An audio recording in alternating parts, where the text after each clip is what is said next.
Hello friends, my name is Amit. स्वागत करता हूं आपका स्मार्ट कीड़ा यूट्यूब चैनल पर। आज हम डिस्कस करेंगे fallacies of weak induction. Almost 3 fallacies मैं डिस्कस करूंगा आपके साथ। 3 तरीके के डिफेक्ट्स हम देखेंगे, 3 तरीके के आर्ग्यूमेंट में हम मिस्टेक्स देखेंगे जो कि फॉलो होंगी because of the weak induction. Induction और डिडक्शन हम डिस्कस कर चुके हैं लेसन नंबर 1 में। हमें पता है कि ज़्यादातर जो आर्ग्यूमेंट्स हम देखते हैं वो इंडक्टिव आर्ग्यूमेंट्स होते हैं और वीक इंडक्शन वहां होता है जहां पर जो क्लेम होगा, जो कंक्लूजन का क्लेम होगा, बहुत ही वीक होगा, बहुत ही कम चांसेस होंगे कि प्रीमाइसेस उसको प्रूव कर पाए। ठीक है, ये हम सब कुछ देखेंगे एग्जाम्पल की मदद से, बेटर आपको समझ में आएगा। पर पहले आज मैं डिस्कस करूंगा कुछ एक्सरसाइज भी। ठीक है, मैंने लास्ट लेक्चर में प्रॉमिस किया था जब हमने फैलेसीज ऑफ रेलेवेंस कंप्लीट की थी कि मैं आपको फैलेसीज को आइडेंटिफाई करना सिखाऊंगा। अगर कोई आर्ग्यूमेंट मेरे सामने आएगा तो मैं कैसे पहचानूंगा कि उसके अंदर कौन सी फैलेसी है। तो without wasting any more time start करूंगा पहले how to identify the fallacies. अब हम फैलेसीज पढ़ चुके हैं, फैलेसीज ऑफ रेलेवेंस। तो जो मैं एग्जांपल्स यहाँ लाया हूँ वो सब रेलेवेंस से रिलेटेड वाले फैलेशियस आर्ग्यूमेंट्स हैं। यहाँ पर रेलेवेंस कम दिखेगा आपको। अभी वीक इंडक्शन इसीलिए नहीं ला सकता था क्योंकि अभी हमने स्टार्ट ही नहीं किया है, उसको मैं नेक्स्ट अभी सब्सिक्वेंट स्लाइड्स में बताऊंगा आपको। पर बहुत तेजी से इस एक्सरसाइज को देख लेते हैं। ठीक है, कुछ लोगों के लिए ये टफ हो जाएगा क्योंकि उन्होंने अगर नहीं पढ़ा होगा फैलेसीज ऑफ रेलेवेंस तो वो कुछ भी नहीं पहचान सकेंगे यहाँ पर। हाँ, ये जरूर पहचान लेंगे कि यहाँ एक डिफेक्ट है। चलिए देखते हैं किस तरीके के डिफेक्ट्स देखने को यहाँ मिलेंगे। तो पहला देखते हैं, स्टार्ट करते हैं। पहली फैलेसी देखेंगे कि इसमें कौन सी फैलेसी अकर हुई है। When you support strikes you support a conspiracy to commit extortion through disruption of business. अब यहाँ पर एक तरीके से अब्यूज हो रहा है आपको ये बोला गया है आपने अगर स्ट्राइक्स को सपोर्ट कर दिया है, यानी कि अगर आपने हड़ताल को सपोर्ट किया है, यानी कि आप एक कॉन्स्पिरेसी को सपोर्ट कर रहे हैं। यहाँ पर जो आर्ग्यूअर है इस तरीके से आपको कंक्लूजन साइकोलॉजिकली पोज करने की कोशिश कर रहा है कि आपने अगर हड़ताल को सपोर्ट किया है तो इसका मतलब आप उस कॉन्स्पिरेसी को सपोर्ट कर रहे हैं जो कि एक तरीके से डिस्ट्रप्शन ऑफ बिजनेस करके एक्सटॉर्ट करने की है। यानी कि जो वर्कर्स हैं वो डिस्ट्रप्शन ऑफ बिजनेस कर रहे हैं और एक्सटॉर्ट करने की कोशिश कर रहे हैं मालिक को। यानी कि जिस वजह से मालिक कोई भी हो सकता है, यहाँ पर हो सकता है कि कोई गवर्नमेंट हो उसको थ्रेटन किया जा रहा है, या पब्लिक सेक्टर कोई यूनिट हो, या कोई प्राइवेट एंटिटी भी हो सकती है। उस बारे में ज़्यादा बात नहीं करेंगे, लेकिन यहाँ ये तो कन्फर्म है कि बिजनेस का डिस्ट्रप्शन होता है जब स्ट्राइक्स होती हैं। अगर वर्कर्स मिलकर स्ट्राइक कर देंगे तो बिजनेस रुक जाएगा और अपनी मांगे मनवाने की कोशिश करेंगे तो ऑब्वियस सी बात है जो कंपनी का मालिक होगा उसको उनको मानना होगा। तो अगर आप उस तरीके की स्ट्राइक्स को सपोर्ट कर रहे हैं, ठीक है, हो सकता है आप एक एक्टिविस्ट हो या कुछ भी हो, कोई एक थर्ड पार्टी हो, और आपने स्ट्राइक्स को सपोर्ट कर दिया, यानी कि आप उस कॉन्स्पिरेसी को सपोर्ट कर रहे हैं। ये इनका पॉइंट ऑफ व्यू है, सोचना है। पर एक अदर पॉइंट ऑफ व्यू भी है, हो सकता है कि जो मांगे कंपनी के वर्कर्स की हैं वो जायज़ हो, वो डेमोक्रेटिक हो, कॉन्स्टिट्यूशनल हो। तो एक तरीके का फैलेशियस डिफेक्ट यहाँ दिख सकता है। आपको कोई ऑप्शन नहीं दिया गया और आपको क्लियरली ये पोज करने की कोशिश की, थ्रेटन करने की कोशिश की गई है कि अगर आपने स्ट्राइक्स को सपोर्ट किया तो इसका मतलब आप इस तरीके की कोई चीज करेंगे। तो एड होमिनम वाली फैलेसी दिखती है आपको यहाँ पे, और कुछ सर्कमस्टेंसेस बताए जाते हैं और वो दिख रहे हैं। यानी कि हम एड होमिनम सर्कमस्टेंशियल टाइप की फैलेसी देख रहे हैं। यहाँ पे सर्कमस्टेंसेस बताए गए हैं कि अगर आपने स्ट्राइक को सपोर्ट करा है, यानी कि आप एक कॉन्स्पिरेसी को सपोर्ट कर रहे हैं जो कि कमिट कर रही है एक extortion through disruption of business. I hope यहाँ पे आपको एड होमिनम सर्कमस्टेंशियल दिख रहा है। चलिए सेकंड देखते हैं। अगर आपका मेरा आंसर बिल्कुल डिफरेंट आता हो तो जरूर मुझे कमेंट करके विद अच्छे रीजन के साथ बताइएगा। चलिए सेकंड देखते हैं। बहुत ही आसान फैलेसी दिख रही है क्लियरली, इसके अंदर एडवर्टाइजमेंट वाली है। In this country everyone who is anyone reads the times of India. तो ये तो हमने देखा था अपील टू पीपल, जो कि एडवर्टाइजर्स और पॉलिटिशियंस जनरली यूज करते हैं, साइकोलॉजिकली रेलेवेंट बनाने की कोशिश करते हैं, जबकि हमें मालूम है कि सारे लोग टाइम्स ऑफ इंडिया नहीं पढ़ते होंगे। कोई भी ऐसा आदमी जो कि मिलेगा हमें इंडिया में वो टाइम्स ऑफ इंडिया पढ़ता होगा, बहुत ही कम इस बात का इंडक्शन है, बहुत ही कम रेलेवेंस है सॉरी यहाँ पर। तो इसलिए ये होगा अपील टू पीपल, क्लियरली दिखता है। फैलेशियस आर्ग्यूमेंट है, डिफेक्टिव आर्ग्यूमेंट है, but we buy it because we see it psychologically relevant. ठीक है, चलिए तीसरा देखते हैं। Whoever thrust a knife into another person should be arrested। ये एक जनरल केस है। हमें पता है कि अगर कोई किसी को चाकू से मारता है तो उसको अरेस्ट कर लेना चाहिए क्योंकि उसने गलत किया है, किसी को मारने की कोशिश की गई है। But surgeons do precisely this when operating. तो एक स्पेसिफिक केस दिख रहा है यहाँ पे, सर्जन्स के ऊपर ये बोला गया है कि वो भी तो ऐसा ही कुछ करते हैं जब किसी को ऑपरेट करते हैं, वो नाइफ का इस्तेमाल करते हैं। यानी कि एक स्पेसिफिक केस को मिस अप्लाई कर रहे हो आप जनरल रूल की तरफ और एक प्रूव कर रहे हो कंक्लूजन। कंक्लूजन क्या है? देयरफॉर लगाया है इन्होंने। देयरफॉर के बाद एक कंक्लूजन बोला है कि सर्जन शुड बी अरेस्टेड। यानी कि आर्ग्यूअर ने एक मिस अप्लाई किया है स्पेसिफिक केस को जनरल रूल के ऊपर, यानी कि एक एक्सीडेंटल फैलेसी है, तो हम इसको बोलेंगे फैलेसी ऑफ एक्सीडेंट, जो कि हमने देखी थी सेकंड पार्ट में थर्ड पार्ट में मैंने बताया था फैलेसी ऑफ एक्सीडेंट, जहां पर एक स्पेसिफिक केस को मिस अप्लाई किया जाता है एक जनरल रूल के ऊपर। वहां पर मैंने एग्जांपल लिया था आर्टिकल 19 ऑफ द कॉन्स्टिट्यूशन का, जहां पर आपकी स्पीचेस अगर कोई दंगे करा देती हैं तो वो एक एक्सेप्शन होता है, यानी कि एक स्पेसिफिक केस को आपने अप्लाई कर दिया एक जनरल रूल के ऊपर, ठीक है, मिस अप्लाई किया है, सॉरी। तो यहाँ पर वो डिफेक्ट हमें दिखता है। सर्जन्स के ऊपर आप एक एक्सेप्शन दोगे कि नहीं, डॉक्टर्स के लिए एक्सेप्शन है, ठीक है, तो इसीलिए ये एक फैलेशियस आर्ग्यूमेंट होगा, ठीक है, और फैलेसी ऑफ एक्सीडेंट कमिट होती है यहाँ पे। चलिए चौथा देखते हैं। The position open in the accounting department should be given to mister X who has 6 hungry children to feed and his wife desperately needs an operation to save her eyesight। अब यहाँ पर अपील टू पिटी दिख रही है, बिल्कुल clear दिख रही है। आपसे बोला गया है, मानने के लिए आपको मजबूर किया जा रहा है कि मिस्टर एक्स को उस अकाउंटिंग डिपार्टमेंट में जो पोजीशन ओपन हुई है उसे दे दिया जाए। क्यों? क्योंकि उसके पास 6 ऐसे बच्चे हैं जिसको उसको खाना खिलाना है और उसकी वाइफ को एक आईसाइट का ऑपरेशन कराना है। लॉजिकली साइकोलॉजिकली तो फॉलो होता हुआ दिखता है, आप पिटी के में फंस रहे हो, अपील टू पिटी दिखती है आपको, बट लॉजिकली अगर आप सोचो तो मिस्टर एक्स क्या उतने एलिजिबल हैं कि उसे अकाउंटिंग डिपार्टमेंट में उस पोजीशन को दे देना चाहिए? इस बारे में तो कोई बात ही नहीं की गई है। तो इसका मतलब ये एक फैलेशियस आर्ग्यूमेंट है, एक डिफेक्टिव आर्ग्यूमेंट है। यहाँ अपील टू पिटी दिखती है क्लियरली, ठीक है। इस फैलेसी को अगर हम रेलेवेंस से जोड़ें तो इररेलेवेंट होगा। ये दोनों का जो रीजन आपने जो तरह दिया है और उनको ये प्रूव किया है कि अकाउंटिंग डिपार्टमेंट में मिस्टर एक्स को पोजीशन दे देनी चाहिए, वो एक फैलेशियस आर्ग्यूमेंट होगा, ठीक है। चलिए अपील टू पिटी यहाँ क्लियरली दिखती है आपको। ऑप्शन ई, पांचवा आज का देखते हैं question. Surely you welcome the opportunity to join our protective organisation, ठीक है। आपको तो वेलकम करना चाहिए, हमने जो अपॉर्चुनिटी दी है आपको इस प्रोटेक्टिव ऑर्गेनाइजेशन को ज्वाइन करने के लिए। Think of all the money you will lose from broken Windows, overturn trucks and damage merchandise in the event of you not joining. अगर आपने ज्वाइन नहीं किया होता तो हो सकता है हम आपका जो डैमेज काफी ज्यादा होता, आपके ट्रक्स को ओवरटर्न कर दिया जाता, आपके मर्चेंडाइज को डैमेज कर दिया जाता और आपके विंडोज को तोड़ दिया जाता। यानी आपको थ्रेटन किया जा रहा है और आपको किसी तरीके से डरा धमका करके उस प्रोटेक्टिव ऑर्गेनाइजेशन में डाला गया है। अपील टू फोर्स क्लियरली दिखता है यहाँ पर, बहुत ही इररेलेवेंट बात है, बहुत ही डिफेक्टिव आर्ग्यूमेंट है इस तरीके का। आई होप आपको समझ में आ गया हो। अपील टू फोर्स क्लियरली दिखता है यहाँ पे। चलिए लास्ट देखते हैं। The editors of daily register have accused our company of being one of the city's worst polluters. जो एडिटर्स हैं डेली रजिस्टर के, उनको एक्यूज किया गया है, उन्होंने एक्यूज किया है हमारी कंपनी को कि वो सिटी की वर्स्ट वाटर पॉल्यूटर है। मेरी कंपनी एक तरीके से सिटी की वर्स्ट वाटर पॉल्यूटर है, ऐसा बोला गया है डेली रजिस्टर द्वारा। डेली रजिस्टर एक कोई अखबार होगा जिसके एडिटर्स ने ये चीज एक्यूज की है कंपनी के लिए। अब यहाँ पर क्या बोला गया है, तर्क उल्टा दिया है, काउंटर आर्ग्यूमेंट ये दिया गया है कि but the daily register is responsible for much more pollution than we are. After all, they own the Western Paper Company and that company discharges tons of chemical residue into the city's river every day। आप एक तरीके से discredit कर रहे हो सामने वाले को और उसके आर्ग्यूमेंट को रिफ्यूट करने की कोशिश कर रहे हो, यानी कि एक फैलेशियस आर्ग्यूमेंट है, एक डिफेक्टिव है। आप अपने डिफेंस में कुछ न बोल करके सामने वाले को ही एड होमिनम कर रहे हो, एक तरीके से अब्यूज कर रहे हो। एड होमिनम की एक हमने स्पेशल टाइप देखी थी जिसको बोला था U2 फैलेसी, यानी कि टू को के। ये क्लियरली वो दिखती है। आप सामने वाले को बोलते हो कि जब तुम खुद वाटर पॉल्यूटर हो, आपकी जो कंपनी जिसको आप ऑन करते हो वो खुद वाटर पॉल्यूट करती है, तो आप मुझे कैसे बोल सकते हो। एक तरीके का डिफेक्ट है आर्ग्यूमेंट में और उसको बोलेंगे टू कोके। यहाँ पे जो रेलेवेंस है वो बहुत कम था।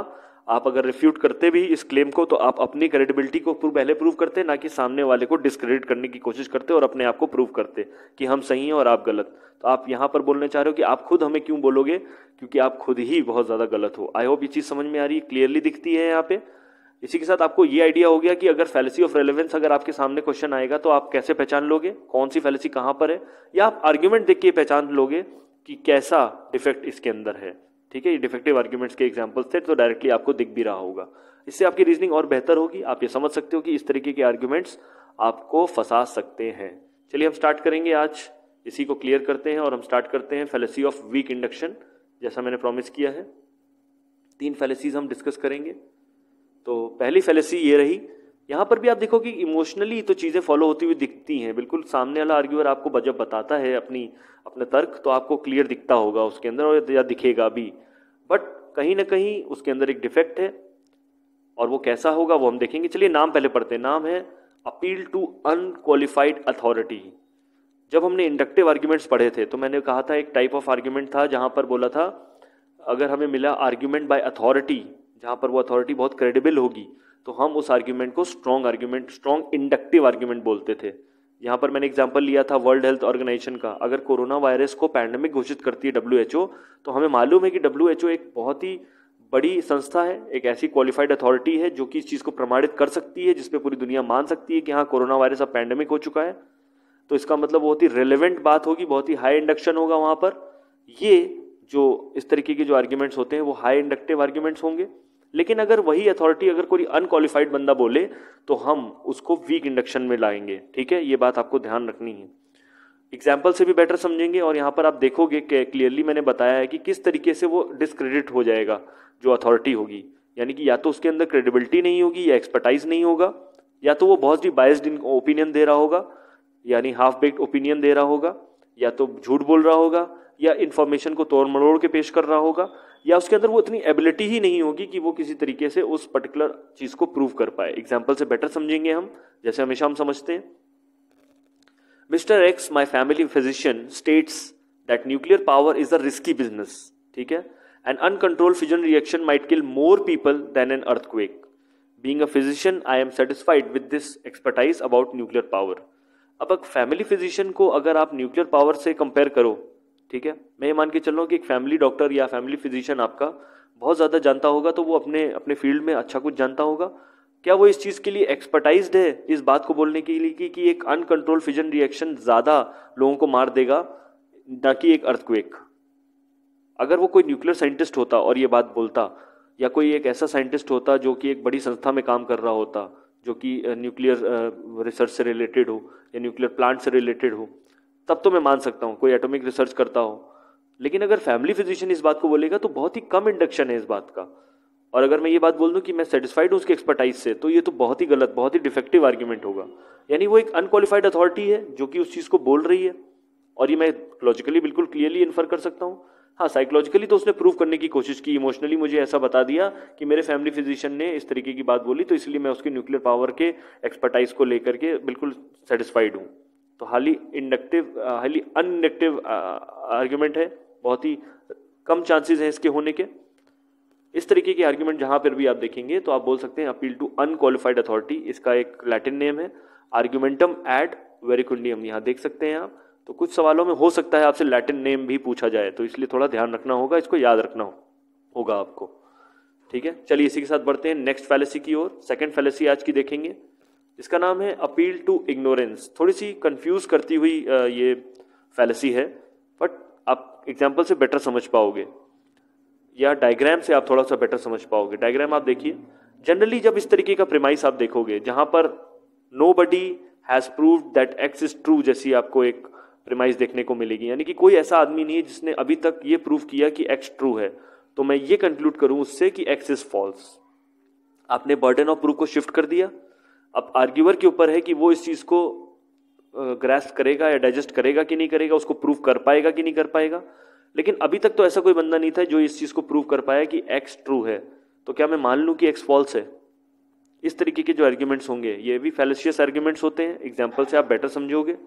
यहां पर बोला गया है कि people have been trying for centuries to disprove the claims of astrology and no one has ever succeeded. बहुत सी दुनिया में अभी तक लोगों ने ट्राई किया कि हम किसी तरह जो claim astrology point of view से जो क्लेम्स होते हैं, जैसे हम देखते हैं आजकल लोग वास्तु पे बहुत विश्वास करते हैं या अपनी राशिफल पे बहुत विश्वास करते हैं, कुंडलियों पे विश्वास करते हैं, तो उनके जो क्लेम्स हैं उसको डिसप्रूव कोई नहीं कर पाया अभी तक, यानी कि ये नहीं बोल पाया कि ये गलत है। तो क्या मैं मान लूं कि we must conclude that the claims of astrology are true? अब ये भी थोड़ी सी एक बायस्ड ओपिनियन हो जाएगी। बहुत से लोग कहेंगे नहीं, मैं एस्ट्रोलॉजी में बिल्कुल विश्वास नहीं रखता, मेरे लिए तो हमेशा उल्टा होता है। कुछ लोग कहते हैं कि नहीं, एस्ट्रोलॉजी बिल्कुल सही बताती है, डेट ऑफ बर्थ के अकॉर्डिंगली जो आपका राशिफल होता है बिल्कुल क्लियर होता है। तो अगर कोई चीज प्रूव ही नहीं हो पाई अभी तक, तो मैं उसको, अगर कोई चीज फॉल्स नहीं प्रूव हो पाएगी तो मैं उसको ट्रू बोल दूं, ये बात बोलना भी एक तरीके से एम्बिगुअस होगा। आई होप एग्जाम्पल से बेटर समझ में। और वाइस वर्सा भी चलता है, ये उल्टा भी अगर अप्लाई करने की कोशिश करो।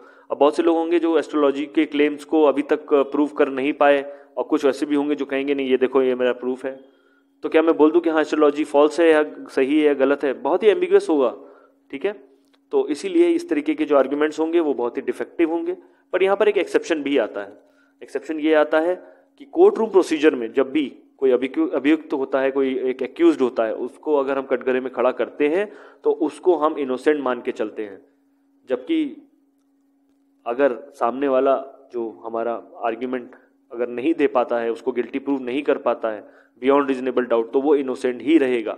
ये एक प्रिंसिपल है जिसपे हमारा पूरा क्रिमिनल जस्टिस एडमिनिस्ट्रेशन चलता है। जब तक कि वो हेल्ड गिल्टी नहीं होगा, जब तक कि हम प्रूव नहीं कर पाएंगे बियॉन्ड रीजनेबल डाउट कि वो गिल्टी है, तब तक वो बंदा इनोसेंट ही माना जाएगा। यहाँ पर आप देख सकते हो कि ये फैलिशियस नहीं है, ये बिल्कुल सही आर्ग्यूमेंट है, ये एक्सेप्शन है। यहाँ पर जो बर्डन ऑफ प्रूफ होगा वो पब्लिक प्रोसिक्यूटर के ऊपर होगा, वो प्रूफ करेगा कि पर्टिकुलर जो एक्यूज्ड बंदा है वो गिल्टी इस वजह से है, उसने ये काम किए हैं, ये प्रूफ्स हैं, तभी वो गिल्टी माना जाएगा, नहीं तो उसको हम एक्यूज्ड को इनोसेंट ही मान के चलते हैं। ठीक है, चलिए आई होप कुछ आपको समझ में आ गया हो, और हम बढ़ेंगे आज की आखिरी फैलेसी की ओर। ये लास्ट फैलेसी होगी, इसका नाम है हेस्टी जनरलाइजेशन। अब हमने एग्जाम्पल देखा एक्सीडेंट का, अभी मैंने कुछ थोड़ी देर पहले आपसे पहली स्लाइड में एक एक्सीडेंट का एग्जाम्पल बताया था जहां पर एक मिस अप्लाई किया गया था एक स्पेसिफिक केस को जनरल रूल पे। यहाँ पर उल्टा होगा, यहाँ पर जो आप देख सकते हो, आप एक स्पेसिफिक केस जिसका थोड़ा सा कम इंडक्शन होगा उसको एक जनरल रूल के लिए अप्लाई कर दोगे। ठीक है, जहां पर भी एक सैंपल लिया जाएगा और उस सैंपल वो इतना छोटा होगा कि आप पूरे ग्रुप को रिप्रेजेंट नहीं कर पाओगे। ठीक है, वो बहुत रैंडमली छोटा ले लिया आपने और आपने उस चीज को प्रूव करने की कोशिश की जो जनरल रूल के लिए, लेकिन हम एग्जाम्पल से समझेंगे कि क्या कहना चाह रहे हैं। अब यहाँ एग्जाम्पल बोलता है 1 person was infected with corona virus out of 100 samples in the city. City में हम गए, शहर में हमने 100 लोगों का सैंपल लिया और एक आदमी कोरोना वायरस से इन्फेक्टेड मिल गया मुझे। तो क्या मैं बोल सकता हूं that most probably 1 person will be infected with this virus for the next 100 sample, यानी कि नेक्स्ट 100 लोगों में भी एक ही आदमी निकलेगा जिसका इन्फेक्शन होने का कंफर्म होगा केस? जी नहीं, बहुत ही मिस अप्लाई किया है आपने, एक तरीके से जनरल रूल बना दिया। स्पेसिफिक जो आपने सैंपल लिया है वो बहुत छोटा है, ये बात बोलना बहुत ही गलत होगा कि अगले 100 में भी एक ही मिलेगा, क्योंकि हमें पता है कि कोरोना बहुत ही तेजी से फैलता है, हाईली इन्फेक्शियस डिजीज है, तो हो सकता है एक से ज्यादा भी हो सकते हैं, 2 भी हो सकते हैं, या नेक्स्ट में कोई भी नहीं मिलेगा, क्या पता हम फ्री हो कोरोना से। तो ये जो 100 लोगों का सैंपल एक सिटी की पॉपुलेशन एटलीस्ट 10 लाख तो होगी, 5 लाख 10 लाख से ज्यादा ही होगी, तो सिर्फ 100 लोगों में ये बात हम नहीं बोल सकते हैं। जो सैंपल है वो बहुत स्मॉल है इस चीज को प्रूव करने के लिए। इस तरीके के जो जनरलाइजेशन आप कर दोगे उसको हम बोलेंगे हेस्टी जनरलाइजेशन, और ये भी एक बहुत बड़ा फैलिशियस आर्ग्यूमेंट है, and it is just the converse of accident fallacy से उल्टा चल रहा है। वहां पर क्या था, वहां पर आपने एक जनरल रूल के लिए एक स्पेसिफिक केस को मिस अप्लाई किया था, यहाँ पर आप उल्टा कर रहे हो, स्पेसिफिक केस को मिस अप्लाई करोगे एक जनरल रूल बनाने के लिए। ठीक है, आई होप आपको ये तीनों फैलेसी समझ में आ गई हूँ। इसके बाद मैं फिर 3 और लाऊंगा। वीक ऑफ इंडक्शन हम देख सकते हैं, यहाँ पर बहुत ही कम इंडक्शन है, प्रीमाइस जो है वो इन्फरेंशियल क्लेम नहीं कर पा रहे हैं कंक्लूजन को। इसी के साथ हम आज का सेशन कंप्लीट करते हैं। ठीक है, नेक्स्ट जो 3 फैलेसीज आपको नेक्स्ट पार्ट में मिलेंगी। आई होप आप पढ़ाई कर रहे हैं, तैयारी कर रहे हैं। कुछ डाउट्स हो तो जरूर कमेंट करके बताइएगा, कुछ आपको समझ में ना आ रहा हो तो प्लीज जरूर अप्रोच करिएगा कमेंट सेक्शन के थ्रू। टिल देन मेरी तरफ से जय हिंद।